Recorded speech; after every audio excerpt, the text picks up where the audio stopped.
Ya. Bien, chicos, buenas noches. Buenas noches a todos. Vamos a dar inicio. Ya estoy grabando ahorita la clase. Entonces, comenzaremos con lo que es coeficiente de dilatación lineal. Bien, en la parte de introducción nos muestra, esta es la guía del Febo Flores, del ingeniero Febo Flores. Eh, en la parte de introducción nos muestra un poco de lo que es la parte de teoría, ¿no? Nos dice que el cambio de longitud, ¿m?, es proporcional a un cambio de temperatura, ¿no? Multiplicado por su longitud inicial, ¿no? Es proporcional. Esto se da, dice, para temperaturas o para cambios de temperaturas relativamente pequeños, ¿no?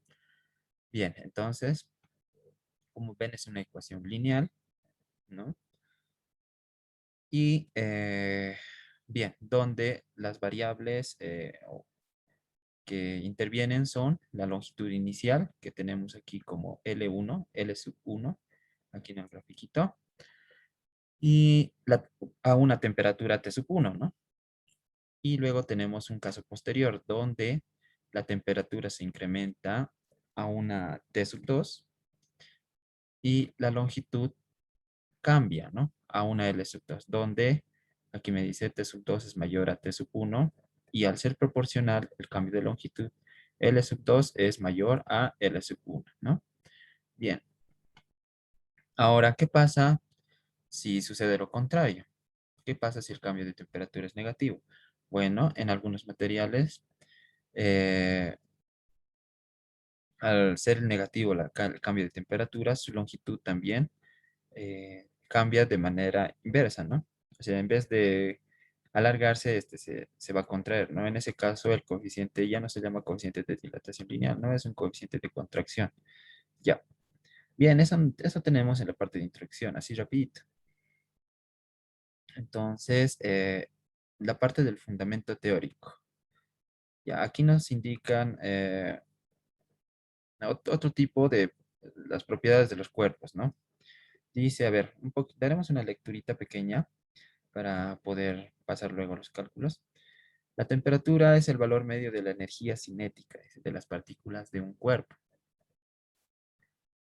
Una vez que el calor se transmite o propaga a un cuerpo, la temperatura del mismo se incrementa y de este modo, propiedades del cuerpo tienden a cambiar. Entre ellas se pueden mencionar variaciones de qué: volumen, resistencia eléctrica, presión, radiación y varios otros, ¿no? Entonces, esto en nuestra vida cotidiana nosotros nos podemos dar cuenta, ¿no?, de todos estos cambios. Hay cambios de volumen, hay cambios de superficie y hay cambios lineales, ¿no? En este caso estamos estudiando la parte de dilatación lineal. Ya. Esto de la variación de resistencia eléctrica es muy importante que nosotros sepamos esto para, para nuestro presente laboratorio, ¿no? Porque nosotros vamos a usar para el laboratorio un termistor. Un termistor es un medidor de temperatura en relación a la variación de la resistencia eléctrica. ¿Ya? Bien, pasaremos. Entonces, aquí tenemos, dice, en la figura 2 se aprecia el equipo a emplearse. El tubo permite, por sus boquillas 1 y 2, ¿no?, entrada de vapor proveniente del vaporizador a través de una manguerita y evacuación de vapor respectivamente. Entonces, este es el tubo. Aquí está. Este es el tubo de prueba, el que ven, el tubo de cobre. Ya. Donde dice que tenemos en la parte 1 una entrada de vapor y en la 2 sus respectivas salidas, ¿no? Listo. ¿Qué más nos dice? Al mantener fijo uno de los soportes y el otro libre en contacto con un rodillo desplazador de un reloj comparador, se puede medir en todo momento la variación de longitud delta L del tubo cuando este cambie de longitud. Entonces, ¿qué se está haciendo aquí? En esta parte se está empotrando, ¿no? En la parte derecha o en el punto 2 se está empotrando el tubo de cobre. Esto no se va a mover. Y el otro lado, en la parte, en el punto 1, se deja libre, ¿no? ¿Para qué? Para que cuando el vapor que está a una temperatura, a ver, en La Paz es ¿Cuánto es la temperatura de vaporización del agua en La Paz? ¿Quién me puede decir, por favor? Quiero ver si me están escuchando. Quiero oír. A ver qué dice. 87. Pero ya, entonces se me escucha, ya está bien.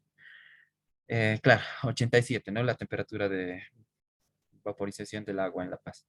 Bien, entonces ese vapor está pasando a una temperatura de 87 grados por nuestro tubo de prueba, ¿no? Y entonces, ¿qué está pasando? Ha habido un incremento de temperatura, ¿no? Inicialmente, ¿a qué temperatura estaba? Estaba a temperatura ambiente, digamos, ¿no? A unos, no sé qué sé yo, unos 19 grados Celsius o 15 grados, ¿no? Entonces, ha habido un cambio de temperatura. Obviamente, necesita un tiempo para que esto surge efecto. Ya, pero la cuestión es que en el punto uno se coloca un reloj comparador. ¿Qué es un reloj comparador? Un reloj comparador es un elemento, a ver, les voy a mostrar. Aquí lo tengo lo tengo googleado. A ver, les voy a compartir un ratito.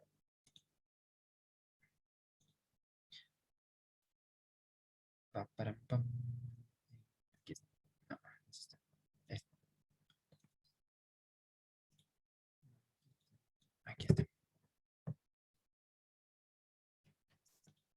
Ya, ahí está. Entonces, este es un reloj comparador. Es un instrumento de medida, ¿ya? Que me mide los cambios de longitud o que me mide la longitud, ¿no? De manera muy precisa. Este tiene una resolución de 0,001 milímetros. Vale decir que me mide una micra, ¿no? O que es lo mismo de decir un micrómetro, ¿no? 10 a la menos 6 metros. Entonces es un instrumento de alta precisión, ¿ya?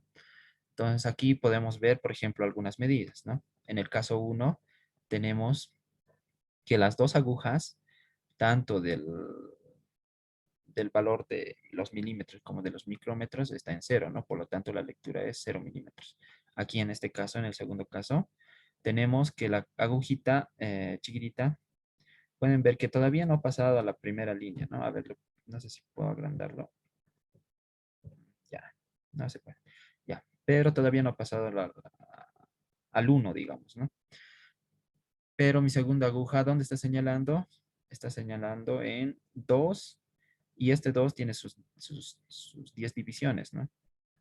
2, 2,6, digamos, ¿no? 2,6. Aquí no se puede leer la parte de, por si acaso, esta parte de 0,263, dice, ¿no ve?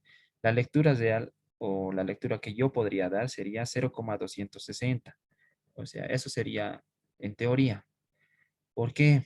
Porque aquí su resolución no es pues 0,001. Aquí si lo podemos ver, del 2 al 3, o sea, en este número decimal, de acá solo tiene 10 divisiones, ¿no?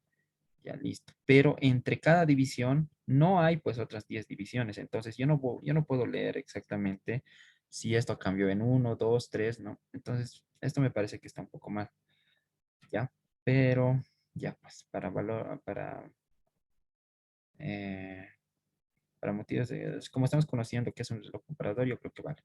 Ya. Entonces en el tercer caso igual, ¿no? La agujita que me marca los milímetros me ha marcado uno, ¿no? Entonces va a ser un milímetro con 3, eh, un milímetro, 328 en este caso, dice, ¿no? Y 1,323 yo puedo ver aquí.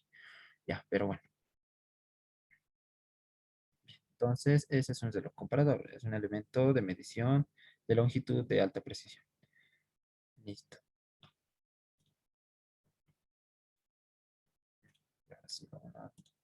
Ya. Bien, entonces ese es el experimento, ¿no? Donde aquí en el medio tenemos conectado el termistor, ¿no? El termistor, ¿qué me mide? Me va a medir el cambio de resistencia, ¿no? Con la temperatura. Entonces, al cambiarse la resistencia, fíjense que aquí hemos conectado un multímetro. mm, Aquí voy a yo poder visualizar el cambio respectivo que ha habido, ¿no? Listo. Entonces aquí en la parte teórica también me indica cómo es que cambia la resistencia conforme a la temperatura, ¿no? Entonces podemos ver aquí, por ejemplo, que existen dos tipos de termistores, ¿no? Uno es el NTC y el otro es el PTC, ¿no? Entonces, fíjense que en el NTC, ¿qué pasa? Que yo a medida que se va incrementando la temperatura, ¿qué pasa? El valor de la resistencia decae, ¿no? Entonces, a medida que se va aumentando la temperatura, ¿qué pasa con la resistencia? Disminuye en valor, ¿no? Listo. Ahora, ¿qué pasa en el caso del termistor PTC? En este caso, es un caso contrario, ¿no? A medida que la temperatura incrementa, la resistencia también se incrementa. Entonces, son dos tipos de termistores que nosotros podemos tener, ¿no? De eso depende al material que esté hecho, ¿no? Ya, bien. Aquí tenemos un coeficiente de resistencia, de temperatura. A ver, dice, generalmente el llamado coeficiente de temperatura es la razón del cambio de resistencia al cambio de temperatura. Un coeficiente positivo significa que la resistencia aumenta a medida que aumenta la temperatura, mientras que si la resistencia disminuye al incrementarse la temperatura, el coeficiente de temperatura es negativo. Bien, aquí en el grafiquito ya lo hemos podido ver, ¿no? Ya. ¿Qué son los termistores? Aquí me dicen, ¿no? Ya, no lo vamos a ver eso ya, chicos. Ya, bien, entonces pasemos a la parte de formulación de la hipótesis. O sea, ¿qué vamos a hacer nosotros o cuál va a ser nuestro objetivo del laboratorio, ¿no? ¿Cuál va a ser la parte matemática? Dicen, debe validarse la ecuación delta L igual a alfa, que es el coeficiente de dilatación, por L sub 1, la longitud inicial que vamos a tener de nuestro tubo, por delta T. Ya, dices, si hacemos que alfa y L1 sea una constante K, tenemos que delta L o el cambio de longitud va a ser igual a K delta T, ¿no? Esto lo estamos simplemente haciendo un cambio de variable. Ya. Esta ecuación 6 se presenta una recta de la forma y igual a más bx, ¿no? Donde claramente en la ecuación 6 podemos ver que a va, va, va a tener el valor de cero, ¿no? Tiene cero, o sea, pasa por el origen de coordenadas. La recta pasa por el origen de coordenadas y listo. Entonces, y el valor de b va a ser igual a la constante k, ¿no? Que k que hemos dicho que es la longitud inicial y el coeficiente de dilatación lineal, ¿no? Entonces, qué va a pasar? Entonces, ya se estarán dando un poco cuenta, ¿no? Que nosotros vamos a tomar datos del cambio de longitud y vamos a tomar datos del cambio de temperatura. ¿Para qué? Para nosotros cuando hagamos nuestra regresión lineal vamos a poder determinar tanto A como B, ¿no? A, ¿cuánto tiene que valer? Tiene que ser muy próximo a cero. Y B, ¿cuánto tiene que valer? Pues ya me dará un valor dependiente, ¿no? Un valor, o sea, un valor X de la pendiente, eso quería decir. Ya. Entonces, teniendo ese valor de B, ¿yo qué voy a poder hallar? Voy a poder hallar alfa, ¿no? El coeficiente de dilatación de ese material. Listo. Entonces, eso es lo que vamos a hacer en pocas palabras. Ya, aquí dice error de estimación de los parámetros referenciales. Ya, hipótesis nula, ¿no? Cuando A es igual a cero, hipótesis alternativa, A diferente de cero, ¿no? En este caso se acepta, en este caso se rechaza. Ya, P de la regresión lineal es K, ya lo hemos dicho. Bien, aquí dice, tenemos algunos datos de coeficientes de dilatación lineal que ya se han probado, o sea, son referenciales. Por ejemplo, el tubo de hierro galvanizado tiene un coeficiente de dilatación lineal de 1,16 por 10 a la menos 5 grados Celsius a la menos 1. Grados Celsius a la menos 1 es la unidad del coeficiente de dilatación lineal, ¿ya? Entonces, si nos damos cuenta, tiene que tener un valor muy pequeño, ¿no? Demasiado pequeño. Entonces, aquí está, ¿no? Vamos a aceptar la hipótesis, dice. Vamos a aceptar la hipótesis si B se acerca o es muy próximo a 1,16 por 10 a la menos 5 grados Celsius a la menos 1, ¿no? Y la otra hipótesis sería la que ya, pues, cuando ya se aleja mucho ese valor. Entonces, vamos a hacer para un tubo de hierro galvanizado, para un tubo de aluminio y para un tubo de cobre, ¿no? A ver, dense cuenta que aquí eh,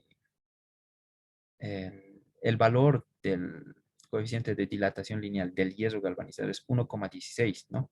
Todos son por 10 a la menos 5, fíjense, entre el hierro, aluminio y el cobre. Pero tenemos uno que es más, que tiene un valor mayor, digamos, ¿no? En este caso es el aluminio. 2,36 por 10 a la menos 5. Le gana a estos dos, ¿no? Entonces, ¿qué significa que, que tenga un mayor valor o un menor valor de coeficiente de dilatación lineal? ¿Quién me puede decir? ¿Qué significa que yo tengo un mayor o menor valor? ¿Cuál es la importancia? A ver si alguien se anima. ¿Cuál es la importancia de saber este valor? O sea, tampoco hacemos esto por fregar, digamos, ¿no? A ver, ¿quién me puede decir? Ya, nadie se anima. Bueno, entonces como estoy grabando, yo no más voy a decir. Eh, Cuando yo tengo entre mayor sea este valor de coeficiente de dilatación lineal, entonces significa que yo voy a tener una mayor dilatación del material a a un cierto cambio de temperatura, ¿no? Digamos, mi temperatura va a tener una variación de 15 grados Celsius, digamos, ¿ya? Va a cambiar en 15 grados Celsius. Entonces, si mi material es el aluminio, se va a estirar más que el cobre, ¿no? Eso me está indicando este coeficiente. Al yo tener un cambio de 15 grados Celsius, entonces, ¿qué se va a estirar más? El aluminio, ¿no? El aluminio se va a dilatar más que el cobre y por lo tanto más que también que el hierro galvanizado. Y el cobre se va a dilatar más que el hierro galvanizado, ¿no? Entonces esto ya pues ya le podemos dar algunas aplicaciones, ¿no? En lo que estemos trabajando, digamos. Es muy importante saber este coeficiente. Ya, bien. Entonces, a ver, vamos a los objetivos. ¿Qué dice el objetivo? Validar la ecuación de la dilatación lineal para bajos rangos de temperatura en materiales isotrópicos. Ah, ¿qué es esto? ¿Qué significa materiales isotrópicos? Significa que las propiedades del material no van a cambiar conforme cambia su posición o conforme cambia la posición eh, del, del sistema de estudio, digamos, ¿no? O sea, en todo el material va a ser homogéneo. ¿Vale? Eso estamos diciendo. Ya, después dice encontrar el coeficiente de dilatación lineal del cobre, aluminio y hierro galvanizado. Listo. Eh, Ya. Los materiales, ya lo pueden leer eso. El procedimiento, bueno, eso tal vez ya lo hicieron con el ingenio, creo, ¿no? Pero no lo vamos a hacer. Ese no es el objetivo de aquí de la clase. El objetivo de la clase es entender un poco qué es lo que dice la guía, ¿ya?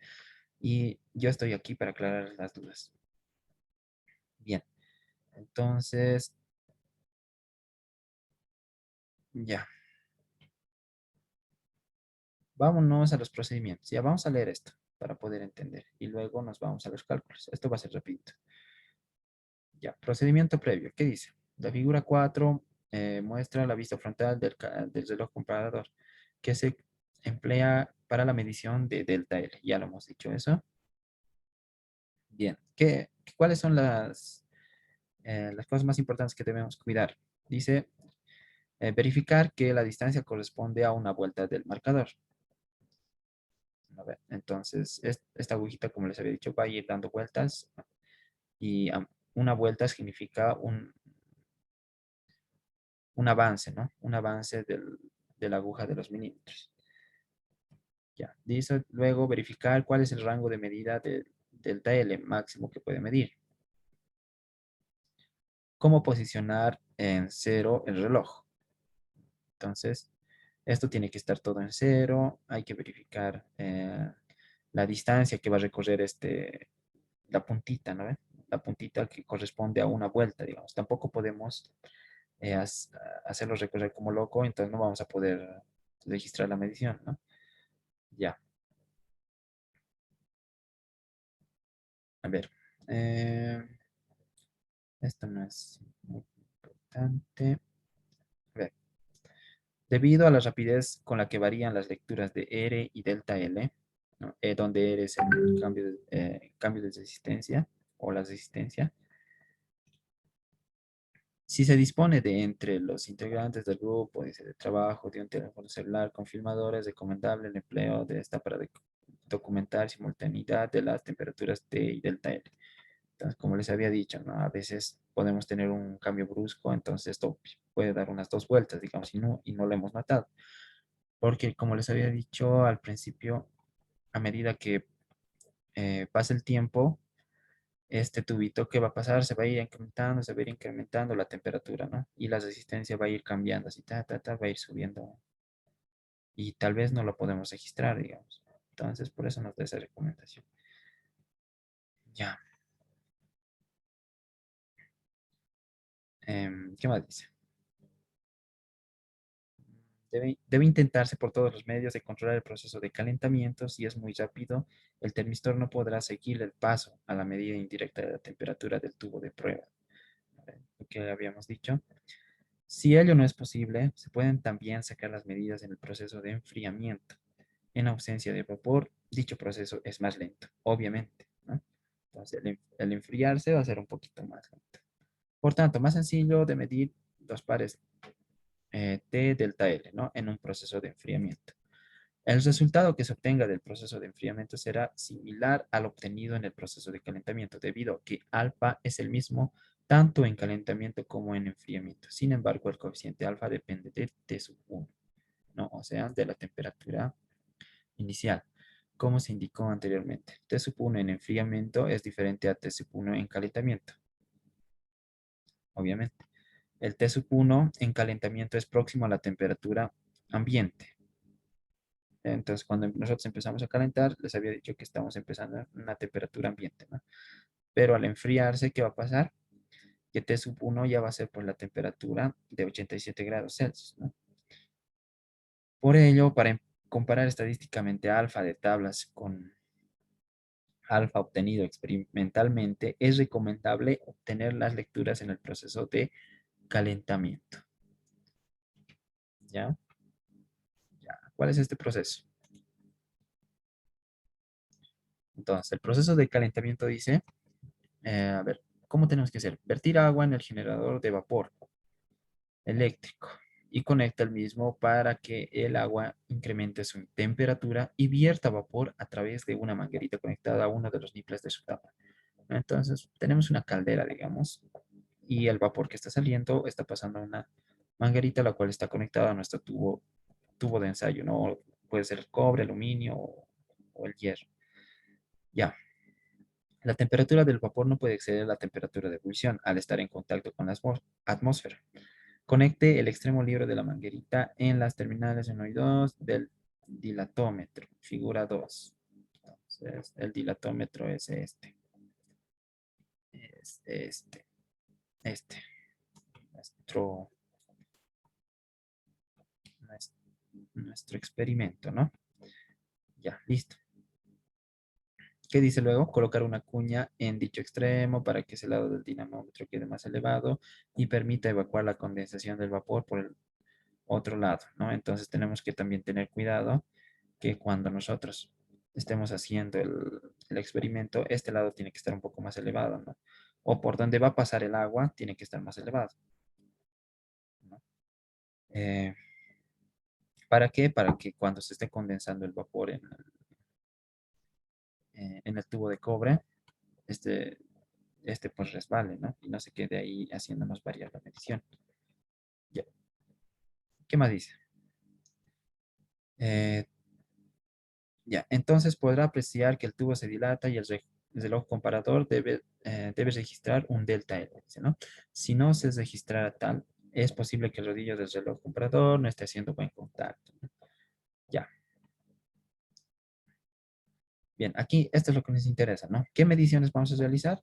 Primero, la longitud inicial de nuestro tubo de cobre.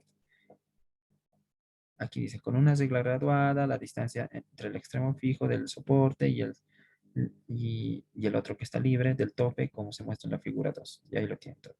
Luego, qué vamos a medir? Vamos a medir la resistencia, ¿no? Con un multímetro. Luego, ¿qué vamos a medir? Vamos a medir el cambio de longitud. Esto con el reloj comparador. Listo. Bien. Obtención de medidas de las variables. Mientras se calienta o enfría el tubo, dependiendo de qué proceso se haya escogido, se debe sincronizar la lectura del calibre tipo reloj y el multímetro. Se recomienda filmar, ya lo hemos leído esto. Registrar los pares de datos delta L, ¿no? En nuestra hojita de datos. Ya, listo. Esto ya lo han visto seguramente en el video. Considerar que el reloj comparador tiene un rango limitado de medición delta L. Es importante mantenerse en ese rango de la lectura de varios delta L sub i. Ya. Repetir todo el procedimiento con los tubos de otro material cuyo coeficiente de dilatación lineal se quiere determinar. Listo. Bien, ahora sí pasemos a los cálculos. Dice, determine el valor de las temperaturas en el tubo a partir de los valores de resistencia eléctrica obtenidos con el ómetro del multímetro. Para ello, debe hacer uso de la tabla 1 proporcionada por los fabricantes del termistor. Ello porque la fórmula que relaciona la resistencia del termistor con la temperatura es muy extensa. Bien, entonces vamos a tener una tablita, ¿no? Vamos a tener una tablita que me va a relacionar la resistencia con la temperatura, ¿no? A ver, ¿qué dice aquí? Entonces en esa tablita no vamos a tener, pues, valores intermedios, ¿no? Vamos a tener un valor, otro valor y otro valor, ¿no? Entonces, para saber cuál es la temperatura o a qué resistencia le corresponde a una cierta temperatura, entonces vamos a tener que interpolar, ¿no? ¿Cómo se hace la interpolación? Simplemente es una interpolación lineal, ¿no? Esta es una ecuación de la recta, es una ecuación de la recta, prácticamente es eso. Bien. Bien, entonces, de esa forma podemos hacer una interpolación, donde T sub i es la temperatura que queremos saber, T sub i más 1 es la temperatura que hemos medido. A ver, aquí lo explica, creo que más, aquí lo podemos explicar mejor. Ya, aquí tenemos una tablita. Entonces, si yo quiero saber la temperatura entre 1 y 2, porque a mí la medición me ha dado, digamos, 300, a ver, un valor intermedio entre este sería 320, digamos, ¿no? Entonces, para una resistencia de 320, yo no sé, pues, qué temperatura va a ser. Entonces, lo que hacemos es interpolar. Entonces, para una temperatura T sub i, como les había dicho, la que queremos saber, eso me dice que es igual a T sub i más 1, ¿no? O sea, la temperatura que le sigue, que sería el 2, menos la temperatura anterior, ¿no? I menos 1. Entonces, que sería el 1. Entonces, aquí iría 2 menos 1. Y lo mismo para las resistencias, ¿ya? Bien, de esa forma se interpola usando esta fórmula, ¿no? Que es la ecuación de una recta. Ya, ya, ahora sí. ¿Qué nos dice? Trace un solo gráfico delta L versus delta T, los valores determinados experimentalmente, la recta ajustada a dichos valores y el delta L versus el delta T teórico, alfa referenciales indicados en la hipótesis. Ya, entonces nosotros nos vamos a hacer dos curvas, ¿no?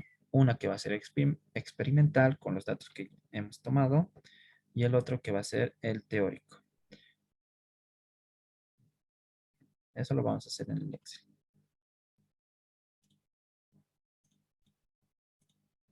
Ya saben cómo hacer una tabla, ¿no? Les había indicado en la anterior clase, pero no les había indicado cómo hacer dos curvas o dos rectas en el mismo gráfico. Creo que no he indicado eso. Ya, entonces, a ver, ya para orientarles rapidito aquí. Nosotros tenemos una serie de valores.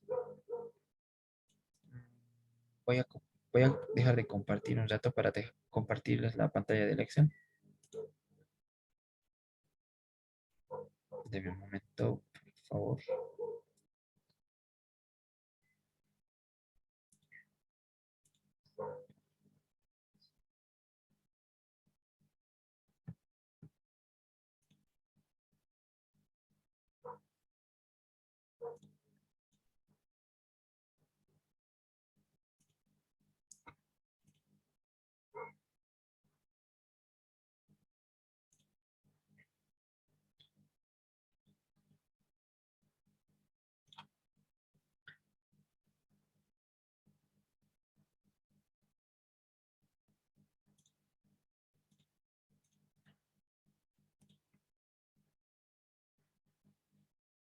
Un ratito, estoy buscando los datos que ha enviado el INGE. No sé cuál será.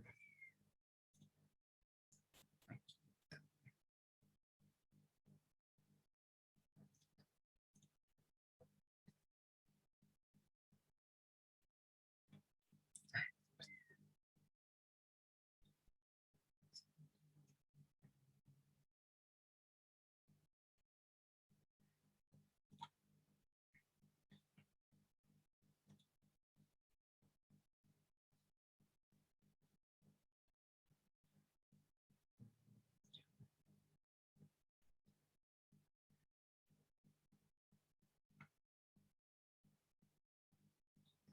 Ya, entonces a lo que veo en la hoja de datos que mandó el INGE, tenemos para el material de cobre y para el material de hierro galvanizado, ¿no? Tenemos la medida directa y la medida indirecta. Ya,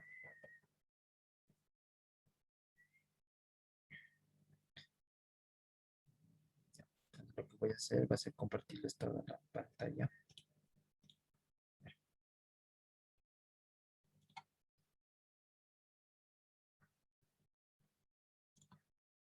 para no hacernos líos, ¿no?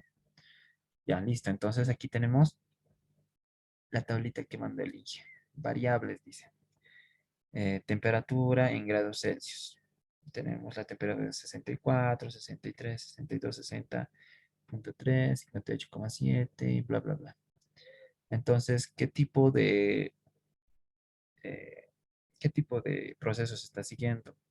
Entonces, al parecer, este es es un proceso de enfriamiento, ¿no? Entonces, el INGE nos está mandando una serie de datos para un proceso de enfriamiento. En este caso, estamos para el material de aluminio, ¿ya? Donde tenemos el número de mediciones, que se han hecho 8 mediciones. Tenemos la variable independiente de la resistencia R sub I, ¿no? Fíjense que a medida que va disminuyendo la temperatura, ¿qué pasa?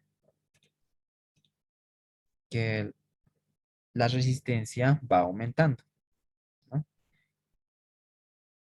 Luego tenemos la variable dependiente delta L, ¿no? Delta L que está en milímetros. Ya. Entonces, lo que me llama la atención aquí es que no vamos a tener que, o no tenemos la necesidad de usar la tablita, esa de resistencia con versus temperatura. Directamente aquí ya nos está dando la temperatura, ¿no, chicos? Entonces, simplemente los datos de la resistencia no nos sirven para nada. Estos datos nos tendrían que servir para poder calcular la temperatura, ¿no ven? Ya, pero como no ya nos están dando la temperatura, ya pues nos han facilitado la vida, ¿no? Ya, entonces yo simplemente en el Excel que voy a hacer va a ser copiar los datos de la temperatura con la variable dependiente delta L, ¿no? A ver, veremos la guía cómo está. Tenemos la deformación en el eje Y y la temperatura en el eje X, ¿no? Listo. Entonces, como ya tenemos estos datos, ya podemos hacer fácilmente las rectas. Y entonces, vámonos al Excel. ¿Dónde está? Aquí está.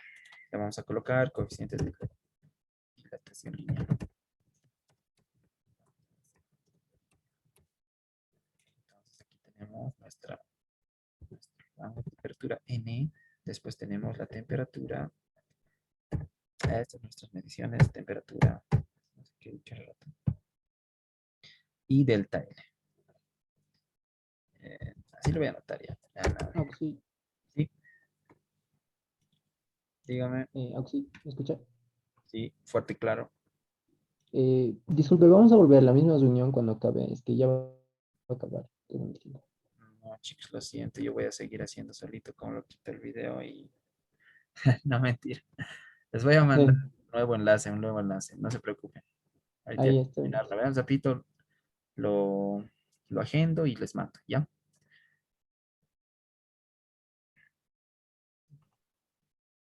Ya, entonces, hasta que se corte. Mejor lo haremos ahorita, ¿no? Ya. Voy a parar la grabación y por favor se unen al nuevo enlace que les voy a mandar. ¿Listo?